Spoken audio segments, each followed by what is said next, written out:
So nutrition is a big part of the sport, and especially important if you're doing, these ultra endurance events, which you're doing. So how do you prepare for rides?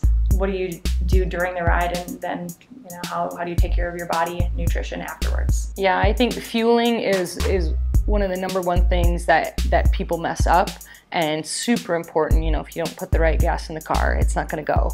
And from my adventure racing days, I mean, we were eating Cheetos and Swedish fish and just eating whatever you could, basically, and kind of figuring, okay, we're going for 7 days straight. Let's just get anything in our bodies. And kind of as I've aged an athlete, I've gotten more educated on nutrition and kind of honed it in a little bit better. And I have a pretty dialed in program. I mean, before, kind of my favorite race breakfast is rice and eggs and avocado. It's one of the kind of standbys that it's just simple, it's digestible, it's easy to cook. And then, right before an event and leading up to it, I'm trying to hydrate really well, obviously, before that, and get sort of the cells really saturated kind of before the event. But then half an hour out, you stop drinking so that you can go to the bathroom, be at the start line, ready to go. You don't have to pull your bib shorts down. And then during the race, I'm really strict about whether it's, a 5-hour race, a 13-hour race, 24-hour race. I'm pretty strict about planning my food per hour. So like for Kokopelli Trail, for example, I planned for 15 hours. I laid it all out every hour, about 200 calories, at least, a 24-ounce water bottle, if not more. And then that's basically policing myself every hour so that the food is coming in pretty set increments. And, it takes the thinking out of it. It gives you, an even energy sort of supply instead of sort of eating a whole bunch. And then, 2 hours later, you're like, oh, I haven't eaten anything. And then you're in kind of the dangerous bonk land. I think what a lot of people do in endurance events, they don't start their eating and fueling right at the beginning of the race.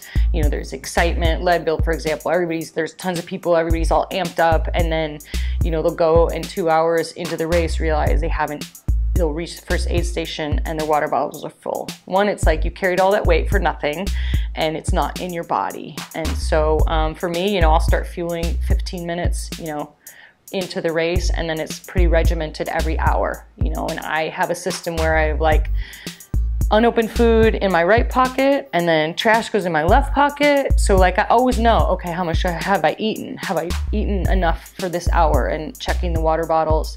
So you're never hungry in a race. You never want to eat necessarily, especially if you're working hard. But if you skip an hour, if that doesn't happen, your body's just at some point it's just gonna stop. It's hard enough to race, so I try to be really strict about making sure the nutrition is on board. And I really like Roctane is one of my main fuels from GU because it's calories and liquid all in one. And a lot of times just the simple act of having to open a package and choose something is too hard. You're like, oh, I don't want to do it, it's too hard. And so drinking calories is actually really easy for a super difficult event for me. So I'll do a lot of calories that way.